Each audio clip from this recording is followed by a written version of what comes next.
Happy new year সবাইকে। নতুন বছরের শুভেচ্ছা। 2024 সাল আমার সফলতার বছর।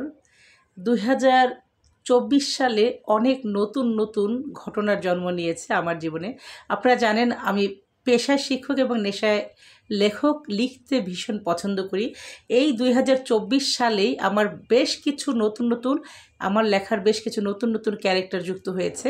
আপনারা জানেন যে 2025 বইমেলায় আমার নীলাম্বরের নীল কষ্ট উপন্যাস আসছে শখের পুরুষ নামে গল্পগ্রন্থ, আসছে আনন্দবালক এবং আধখোলা বুক শিরোনামে একটা রোমান্টিক কাব্যগ্রন্থ। তো এই যে আনন্দবালক, নীলাম্বর, শখের পুরুষ, সুপ্রিয়, এই ক্যারেক্টারগুলো কিন্তু এই 2024 সালে সৃষ্টি হয়েছে। তো আমার জীবনে এ যাবৎকালে আমি যত কাব্যগ্রন্থ লিখেছি, আনন্দবালক এবং আধখোলা বুক আমার সেরা রোমান্টিক কাব্যগ্রন্থ। এবং পাঠকরা যারা আমার কবিতা পড়তে পছন্দ করেন তাদের জন্য ভীষণ পছন্দের একটি বই হবে আনন্দবালক এবং আধখোলা বুক বইটি। আর নীলাম্বরের নীল কষ্ট উপন্যাসটি হচ্ছে আমি এ যাবৎকালে যত উপন্যাস লিখেছি তার মধ্যে সবচেয়ে সেরা একটা উপন্যাস হচ্ছে নীলাম্বরের নীল কষ্ট। আর শখের পুরুষ 11টি গল্প নিয়ে 11টি গল্প নিয়ে শখের পুরুষ গল্পগ্রন্থটি রচিত হয়েছে এবং সমসাময়িক অনেক ঘটনা, টক ঝাল মিষ্টি রোমান্টিক প্রেম বিরহের গল্প নিয়ে এই শখের পুরুষ গল্পগ্রন্থটি সৃষ্টি হয়েছে। এবছর 2025 বইমেলায় 3টি বই কিন্তু বড়দের জন্য অলরেডি এসে গিয়েছে, বাচ্চাদের বই ইনশাল্লাহ আসবে। তো আমরা অপেক্ষায় আছি।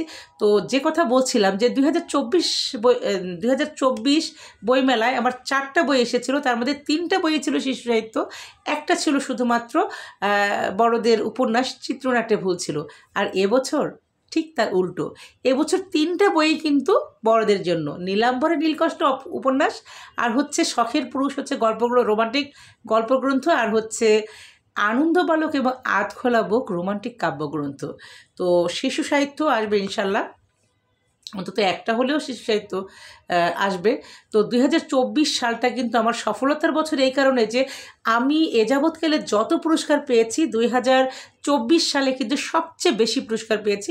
2024 সাল হচ্ছে আমার জীবনে এমন একটি বছর যে বছরে একটা বিশেষ বইয়ের জন্য 3বার পুরস্কৃত হয়েছি।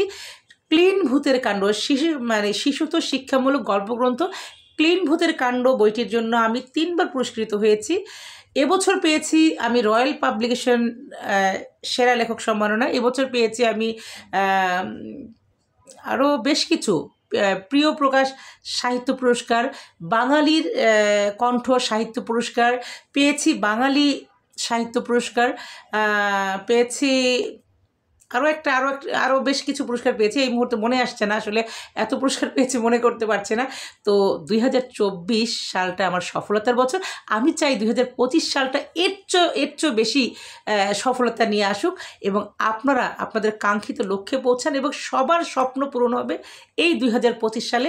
সো কেউ হতাশ হবেন না। আপনাদের সবার জন্য অনেক অনেক শুভকামনা। Happy new year.